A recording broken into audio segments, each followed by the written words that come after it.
Welcome to the Howie Silbiger Show on the True Talk Radio Network. Get in on the conversation. Call 1-877-669-1292.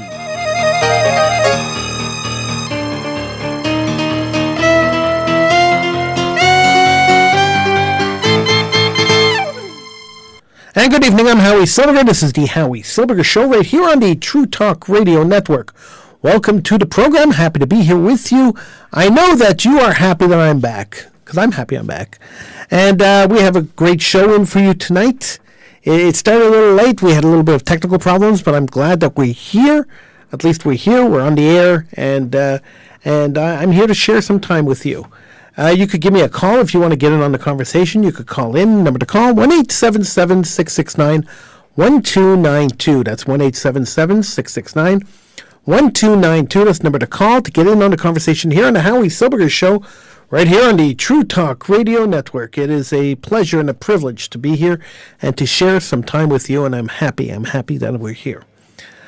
We covered the Just for Last Festival. Sheldon Eric Freed, our intrepid reporter, was at the Just for Last Festival this year.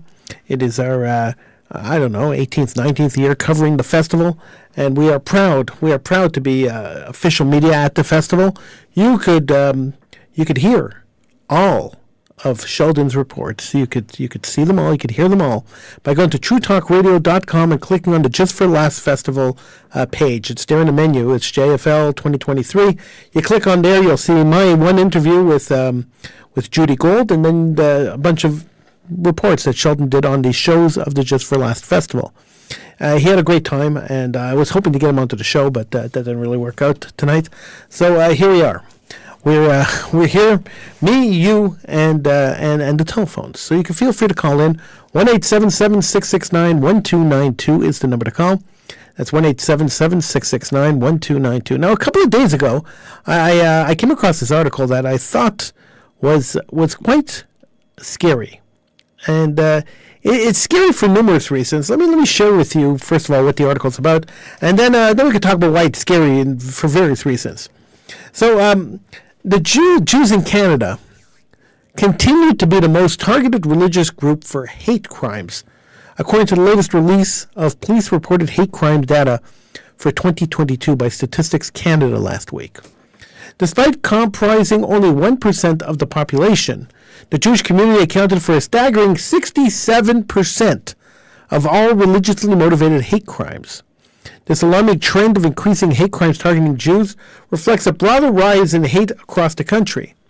The report revealed that the black and the Jewish populations were the most frequently targeted by hate crimes, representing 23 and 14% of all reported incidents, respectively. Both communities experienced a disproportionate increase compared to other groups based on race, ethnicity, or religion. Of particular concern is the surge in anti-Jewism. While religiously motivated hate crimes overall decreased, incidents of Jew hatred increased, making it the only religious category to experience a rise in hate crimes. In 2022, the Jewish community faced 502 reported hate crime incidents out of a total of 3,576 reported incidents. Out of those, 750 were motivated by religion. This means that on average, more than one hate incident targeted Canadian Jewish communities every day. Moreover, anti-Semitic hate crime has set alarming 52% increase since 2020. Responding to the report, Shimon Koffler-Fogel, the president and CEO of the Center for Israel and Jewish Affairs Canada, emphasized the urgency of proactive measures to combat the rising hate. Incidents of hate based on race, ethnicity, religion, and sexual orientation have continued increasing year after year. This disturbing trend proves the need for proactive measures to stop the rising hate targeting diverse Canadians based on their identity, he said.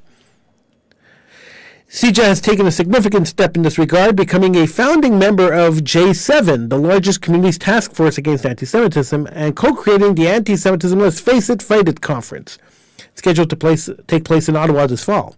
The conference aims to unite, empower, and educate the Jewish community, community allies, and elected officials, and ethnic and faith partners on how to take collective and individual actions against anti-Semitism. Okay, I'm just going to stop here because the rest of it is a plug for Federation CJA and their plan on fighting anti-Jewism. Now, Jews are the largest target. They're the most targeted people when it comes to anti-Jewism. This Statistics Canada has proven that. In Canada, we are the most targeted community. And thus, it just shocks me. And shocked is probably not the right word, but I'm going to use it anyway. I'm shocked by the fact that we are not taking proactive measures. Having a conference to discuss anti-Jewism is not going to solve the issue. You're preaching to the choir. Who's going to go to the conference? Are you inviting the Ku Klux Klan to the conference? Are you inviting the Jew haters to the conference? How about those Muslims that want to kill the Jews? Are you inviting them to the conference? Who are you inviting to the conference? You're inviting other like-minded people. And so when Federation has a conference and say, we're doing something, we're going to solve this issue, and they have a conference where they invite like-minded people to the conference, it is pointless.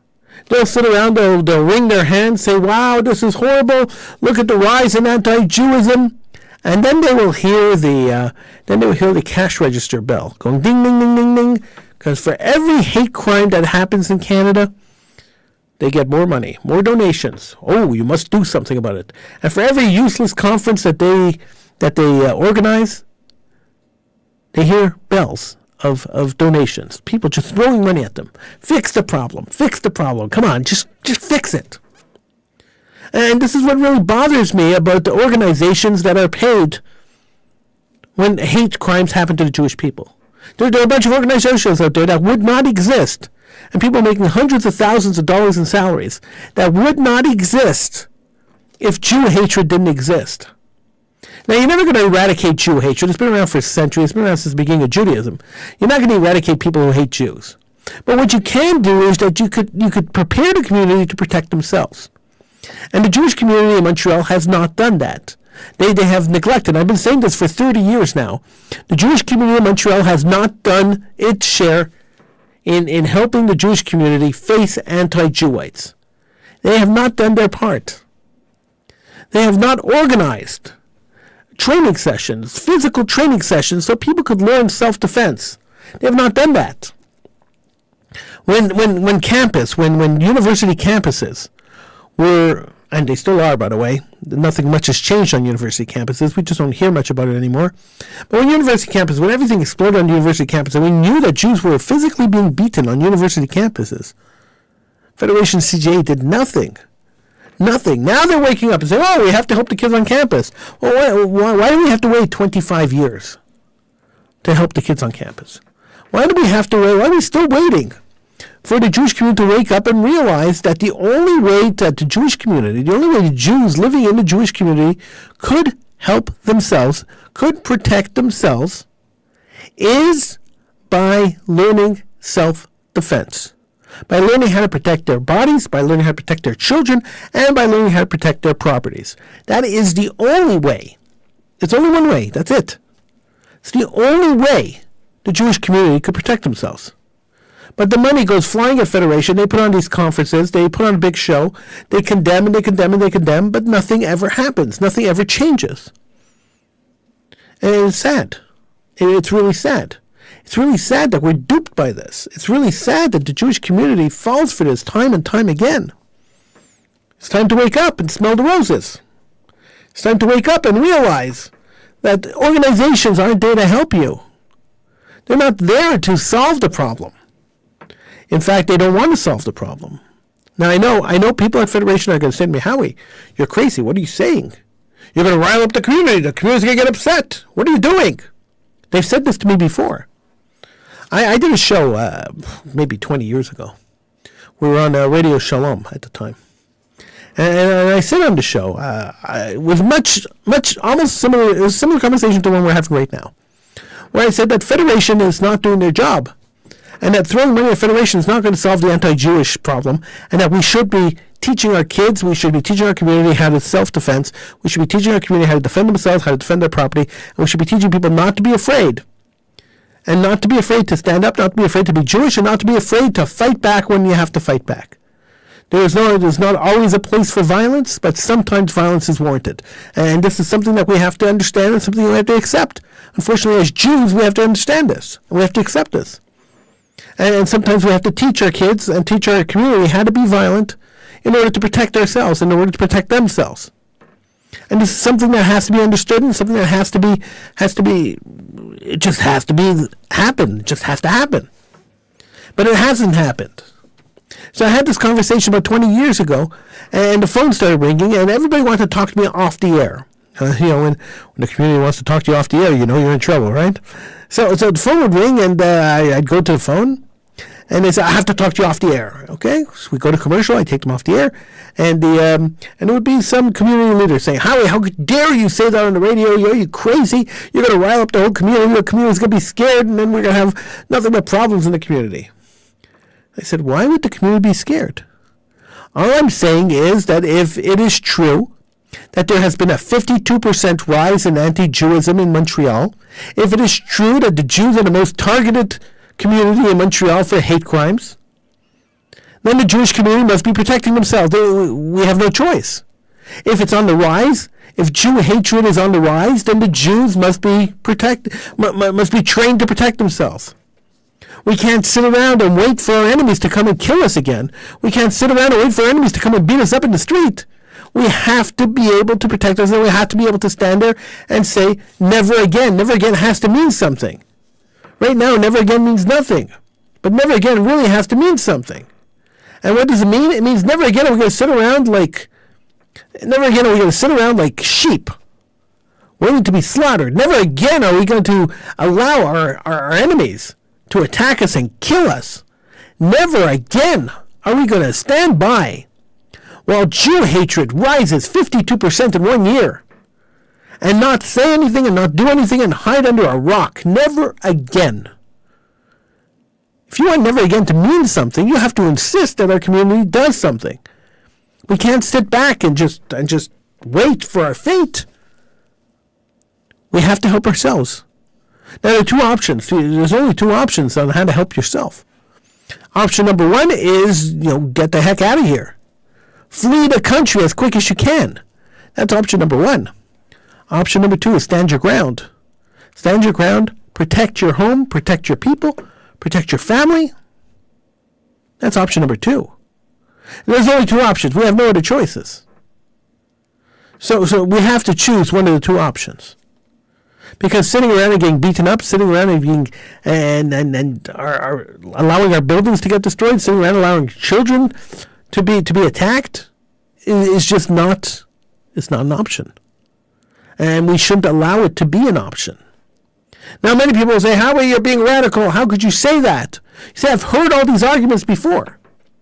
We've been down this road before. We've had this conversation before. And I always say, every time we have this conversation, year after year after year after year after year after decade, I always say the same thing. I hope I never have to have this conversation again. I never want to have to talk about this again. This is something I say every time I have this conversation, and every time I have this conversation, I always get disappointed because I always have to talk about this again. This is always something that we have to talk about, something we have to deal with. And it's because there's a vested interest in Jew hatred being around. There is a vested interest in having some semblance of hatred by some of these organizations. And there is a vested interest. It's money. And money rules the world. It really does. And money is really the driving force behind this. If there was no money involved, if people didn't rely on Jew hatred to make a living, if organizations didn't rely on Jew hatred to ensure that they survive, if organizations didn't rely on Jew hatred to rally the community, to throw money at them, this problem would have been solved a long time ago. This problem would not be lingering, would not exist.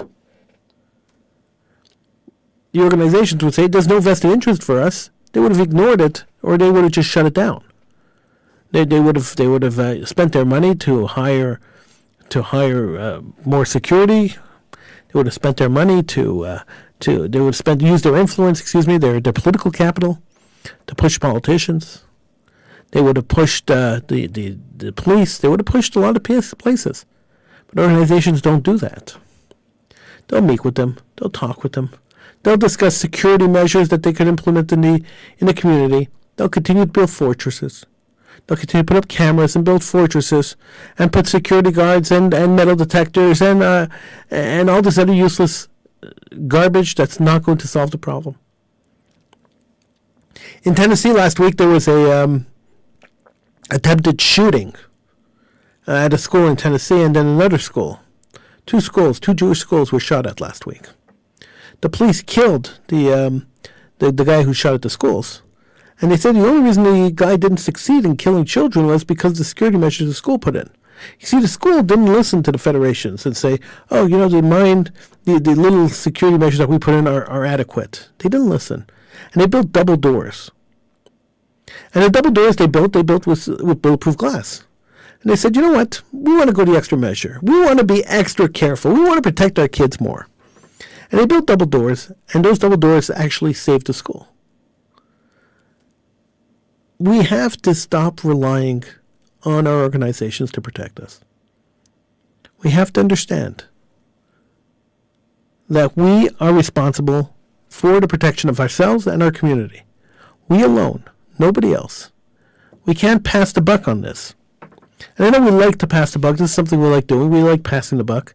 We like saying, okay, fine. Look, we'll throw money at these people, let them deal with it. We love doing that.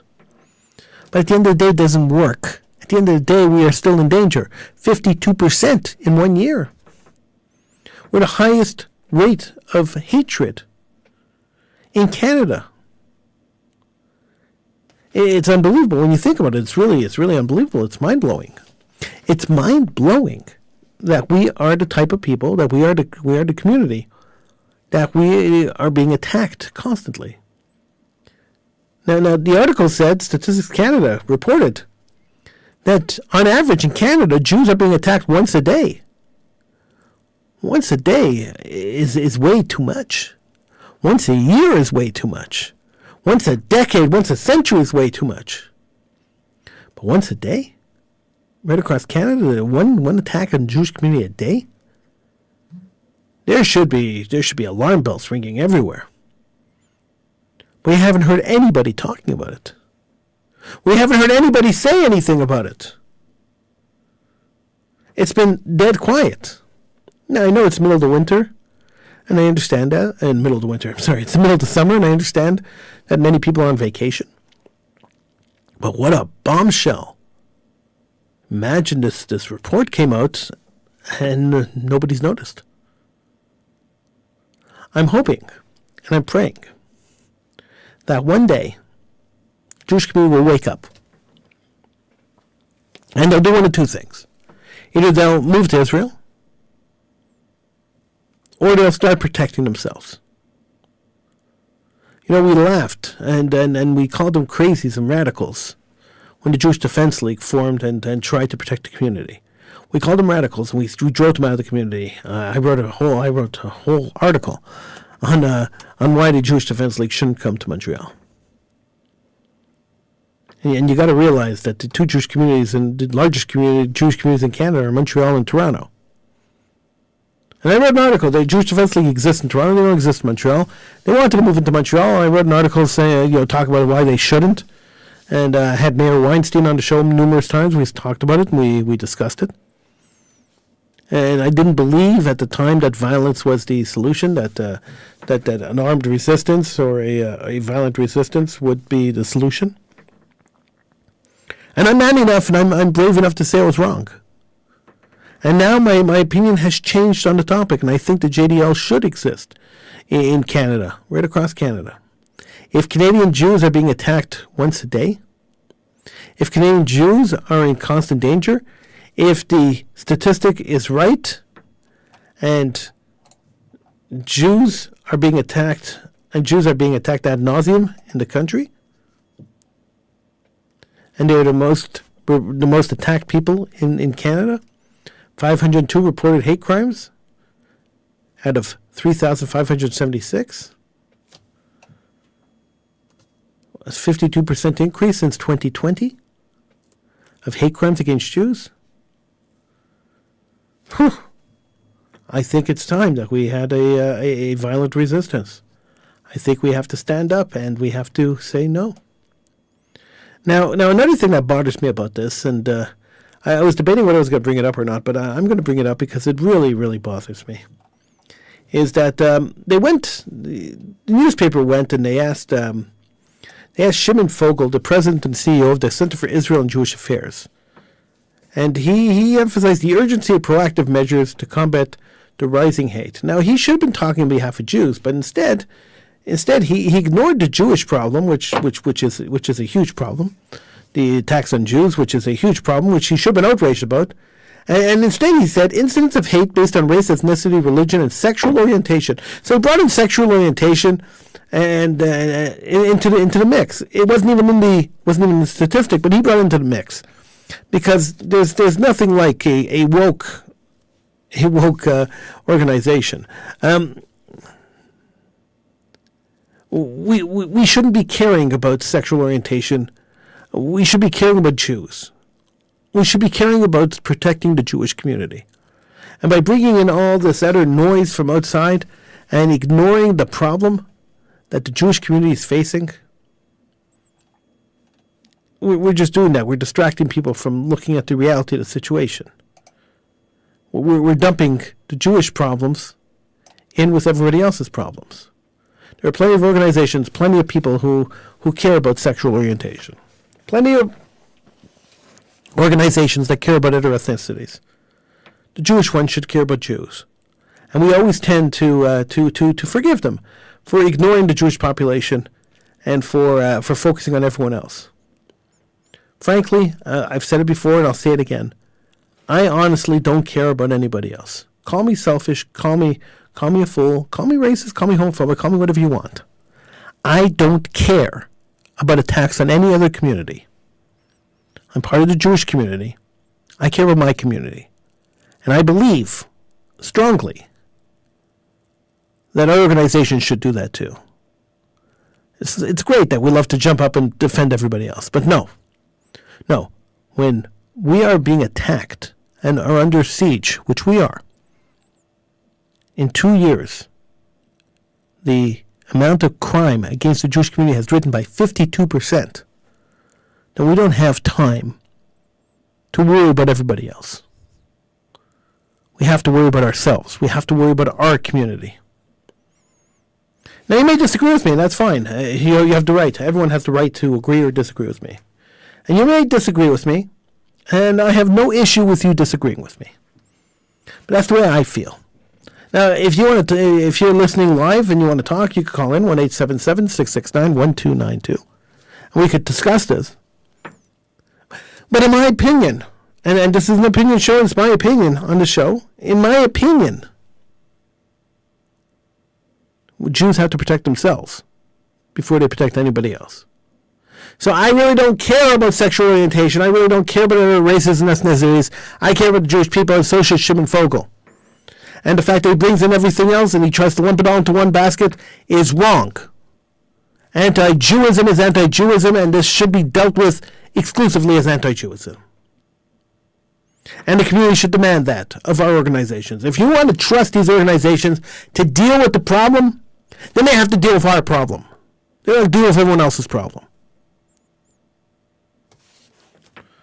Well, that's my 2 cents. If you want to reach me, you could email me, howie@truetalkradio.com. I'm Howie Silbiger. It's the Howie Silbiger Show right here on the True Talk Radio Network. So glad you could join me. I will see you again next show, and hopefully it'll be soon. But I'll see you again next show right here on the True Talk Radio Network, truetalkradio.com. Download the app, the True Talk Radio Network app from your favorite app store. Till next time, I'll see you. I'm Howie Silbiger. Have a great one.